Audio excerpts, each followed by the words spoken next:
दोस्तों, आज मैं ले आई हूँ आपके लिए तेनालीरामा की एक कहानी, नली का कमाल। तो ये कहानी हिंदी में होने वाली है और बहुत ज़्यादा मज़ेदार होने वाली है। लेकिन कहानी को सुनने से पहले वीडियो को लाइक कर दो और चैनल को सब्सक्राइब कर दो। एक बार राजा कृष्णदेव राय अपने दरबारियों के साथ चर्चा कर रहे थे।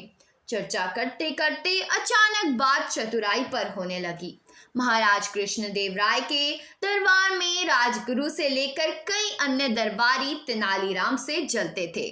ऐसे में तेनालीराम को नीचा दिखाने के लिए एक मंत्री दरबार में बोल पड़ा कि महाराज, दरबार में एक से बढ़कर एक बुद्धिमान और चतुर लोग मौजूद हैं और अगर मौका दिया जाए तो हम सभी अपनी चतुराई आपके सामने पेश कर सकते हैं। किंतु महाराज कृष्णदेव ने हैरत में पड़ते हुए कहा, किंतु क्या मंत्री जी? इस पर सेनापति बोले, महाराज, मैं आपको बताता हूँ कि मंत्री जी के मन में क्या है। दरअसल इस दरबार में तेनालीराम के अलावा किसी को भी अपनी चतुराई साबित करने का मौका ही नहीं दिया जाता। हर बार तेनालीरामा ही चतुराई का श्रेय ले जाते हैं।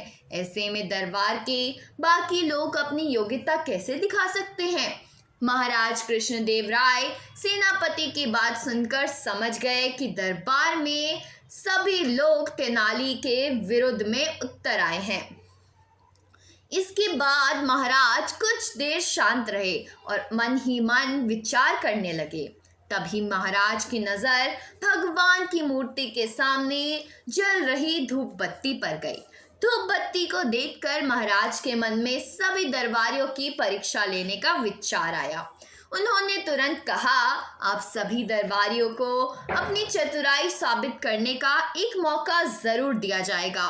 तब जब तक सभी दरबारी अपनी चतुराई साबित नहीं कर लेते, तेनाली बीच में नहीं आएगा।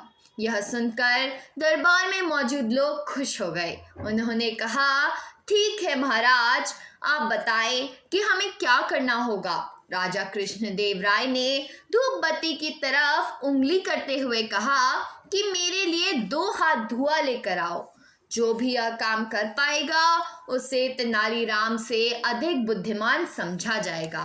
महाराज की बात सुनकर सभी दरबारी आपस में चर्चा करने लगे कि यह कैसे संभव है।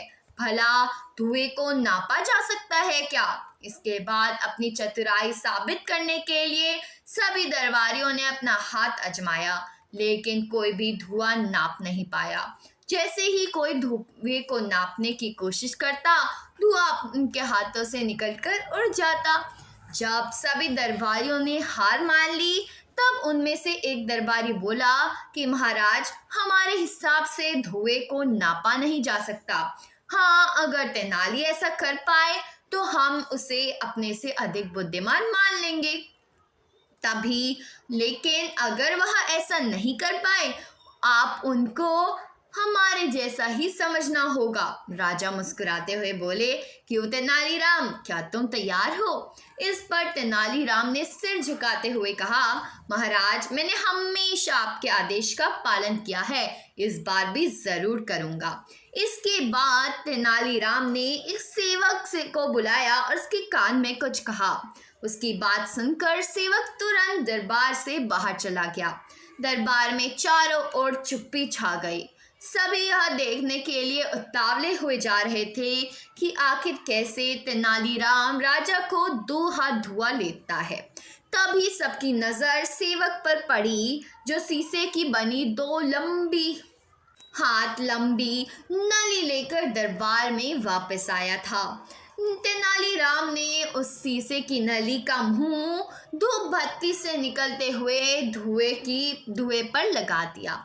थोड़ी ही देर में शीशे की पूरी नली धुएं से भर गई और तेनाली ने जल्दी से नली के मुंह पर कपड़ा बांधकर उसे बंद कर दिया और उसे महाराज की तरफ करते हुए कहा, महाराज, यह लीजिए 2 हाथ धुआं। यह देखकर महाराज के चेहरे पर मुस्कान आ गई और उन्होंने तेनाली से नली लेकर दरबारियों की ओर देखा।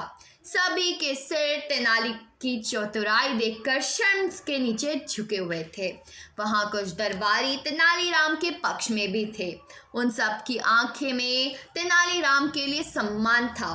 तेनालीराम की बुद्धि और चतुराई देखकर राजा बोले, अब तो आप लोग यह समझ ही गए होंगे कि तेनालीराम की बराबरी करना संभव नहीं है। इसके जवाब में दरबारी कुछ भी नहीं बोल सके और उन लोगों ने चुपचाप सिर झुका लिया। तो दोस्तों, आज की कहानी यही थी और कहानी से सीख मिलती है कि हमें दूसरों की बुद्धिमत्ता का सम्मान करना चाहिए और किसी की चतुराई से जलन नहीं करनी चाहिए। तो दोस्तों, अगर कहानी पसंद आई हो तो वीडियो को लाइक करना, और क्योंकि मैं रोज आपके लिए एक एक कहानी लाया करती हूँ तो चैनल को सब्सक्राइब करना भी मत भूलिएगा। तो आज की कहानी तो यही थी। मिलते हैं अगली कहानी में, तब तक के लिए बाय बाय।